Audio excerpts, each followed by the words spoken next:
Welcome to a deep dive into a really fascinating chapter of mid-20th century history. Mm. It's this mix of genuine science, some pretty wild claims, and, well, how pop culture sort of bumped into government research. Just imagine, right? The world's buzzing about flying saucers, and then a government, Canada's in this case, actually starts an official project to figure them out. Project Magnet, it was called. So today, we're digging into a whole pile of sources, government memos, meeting notes, later interviews, critiques too. They give us this incredible peek into what was going on, led by a Canadian radio engineer, Wilbert Smith. Yeah, and what's really interesting, I think, is how this official search for knowledge got tangled up with, the early days of ufology. It kind of blurred the lines. We'll look at how Project Magnet got started, what they were trying to do, some of the, let's say, more controversial stuff they came up with, and really try to weigh the information Smith was working with. Some of it was groundbreaking, some maybe not so much. Exactly. Our mission for you is to pull out the key takeaways from all this. It's a unique Canadian story in the whole UFO saga, and we want to give you that shortcut to really understanding it. So let's get into it. Okay, so our story really kicks off in late 1950.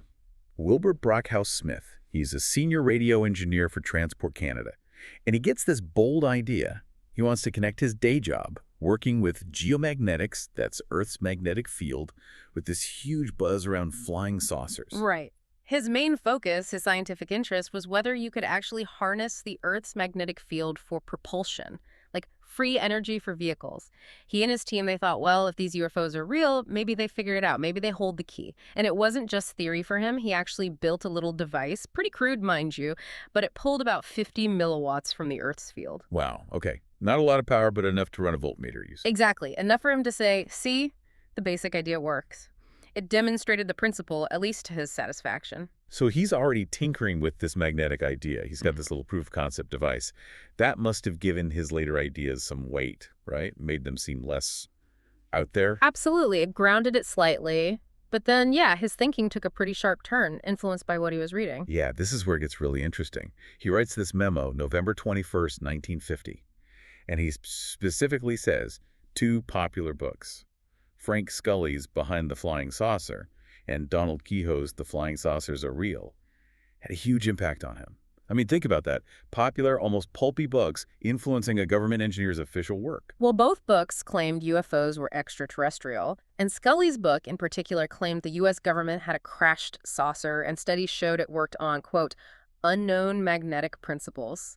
Smith saw that, and bang, it clicked with his own geomagnetics research. He thought, this is it. This could be the bridge between our tech and theirs. So this makes him reach out. He starts making discreet inquiries, as he put it, through the Canadian embassy down in Washington.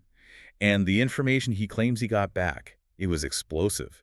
He said flying saucers were the most highly classified subject in the U.S., higher even than the H-bomb. Which is a huge claim. This is late 1950. Truman had just announced the H-bomb project was going ahead. It was the top secret thing. Exactly. So for Smith to say saucers were more classified, that's a lot. According to his memo, yeah. He was supposedly told flying saucers exist, nobody knows how they work, and this small secret group, led by Vannevar Bush, was trying to figure it out. The U.S. apparently thought it was massively important, even looking into mental phenomena linked to sightings. And crucially, they were willing to talk geomagnetics with suitably accredited Canadians. So based on that memo, with those incredible claims, Smith proposes Project Magnet to study this whole thing, initially just part-time, low-cost. And it gets approved. December 2nd, 1950, Project Magnet is officially go. Okay, so Project Magnet launches. The official collect UFO data and see if any of it could be used for, practical engineering. Magnetic propulsion, basically. It wasn't a huge operation. They used Transport Canada facilities, got some help from the Defense Research Board, the DRB, and the National Research Council. Relatively small scale. But Smith's conclusions, even early on, were pretty definitive. Oh, yeah. By June 1952, in a preliminary report, and he repeated this in 53, he's arguing UFOs are likely intelligent, extraterrestrial, and they almost certainly use magnetism to fly. Bold stuff. And he wanted more data. So he sets up an observatory, Shirley's Bay, just outside Ottawa, October 52. The idea was to try and measure physical stuff, radiation, magnetic fluctuations, whatever, if a UFO showed up nearby. Interesting. So while Project Magnet is doing this, digging into the potential technology, there's another government project that starts up around the same time, Project Second Story. That's right, April 1952. Smith was involved in that one too, actually. Project Second Story was different, though. It was a committee scientists, military guys. They met now and then to discuss UFOs and advise the government. Their main job was more straightforward. Collect sighting reports, catalog them, look for patterns, more observation, less trying to reverse engineer alien tech. Okay, so two projects, kind of parallel. Magnet focused on the how, Second Story's on the what and where, and Smith fed info from Magnet into Second Story. Correct. He shared some of his findings and conclusions with them. Now, Project Magnet officially ran until mid-1954. But Smith himself, he didn't stop, did he? No, he was allowed to keep using the Shirley Space Site with his own money right up until he died in 1962. Shows you how personally invested he was. He just kept going, informally. Okay, let's pivot to some of the most, let's say, eyebrow-raising parts of Smith's story. His claims about dealing with U.S. officials and actually handling UFO debris. Those discrete inquiries back in 1950, the ones that led to the H-bomb memo.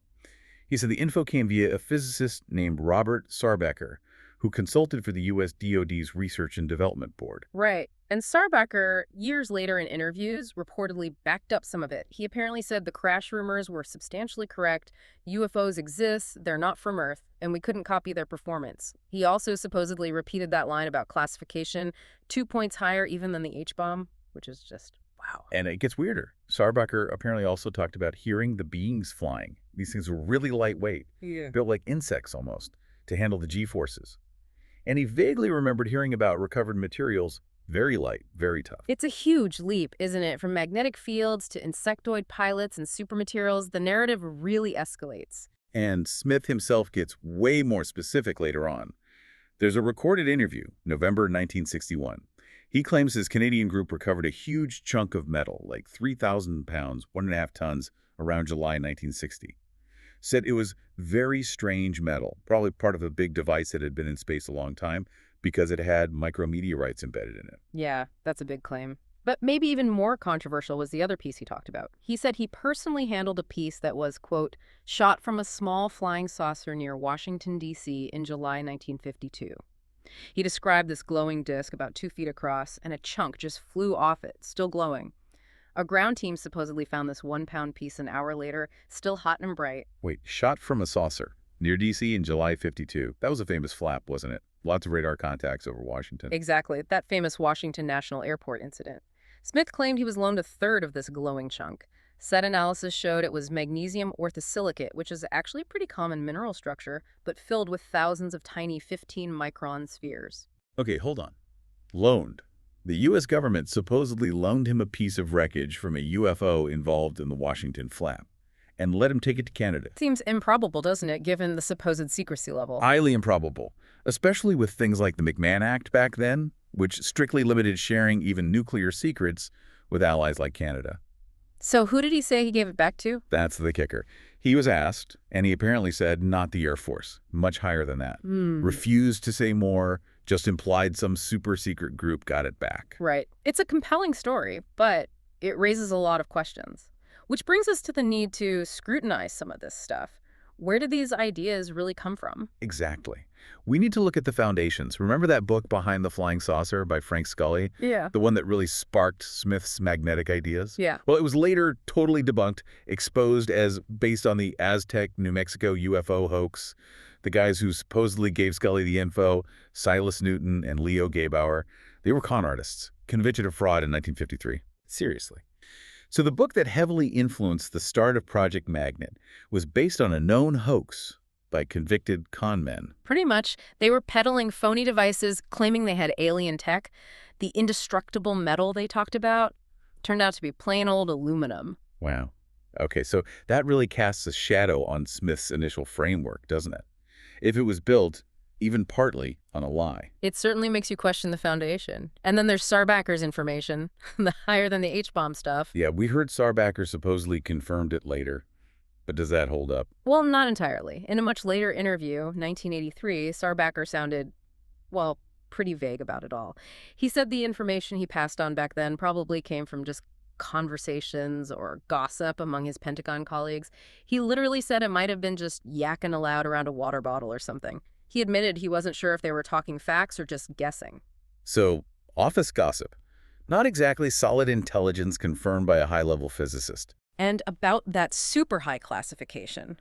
Sarbacker said in '83, quote, "I don't have the slightest idea why it would have been classified like that, if it even was." Okay, so the most highly classified subject claim starts to look pretty shaky. Mm. It might have just been Smith repeating embellished office rumors he heard via Sarbacker. It seems much more plausible, yes. And what about that piece of debris shot from a saucer over D.C. in '52? Yeah, that story. There's just no solid corroboration for that specific event, a craft being hit, debris recovered in mainstream UFO research about the '52 flap.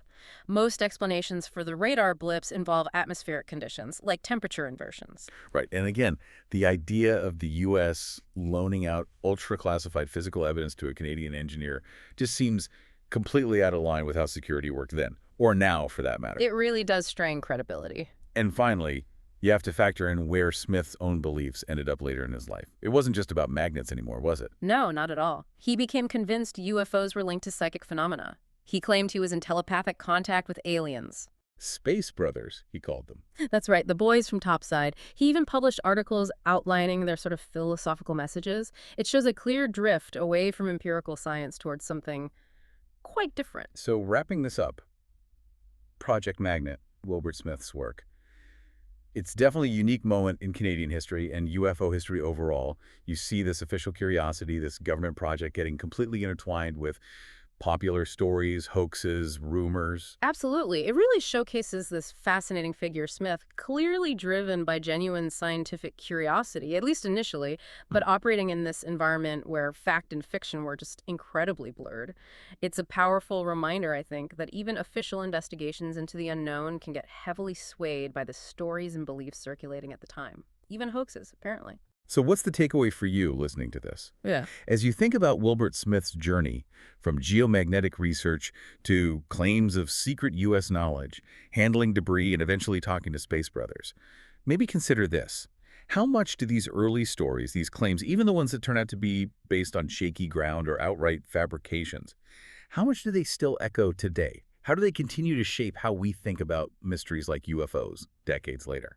It really makes you ponder the lasting power of a compelling narrative, doesn't it? Even when the evidence underneath it, well, maybe isn't quite so solid.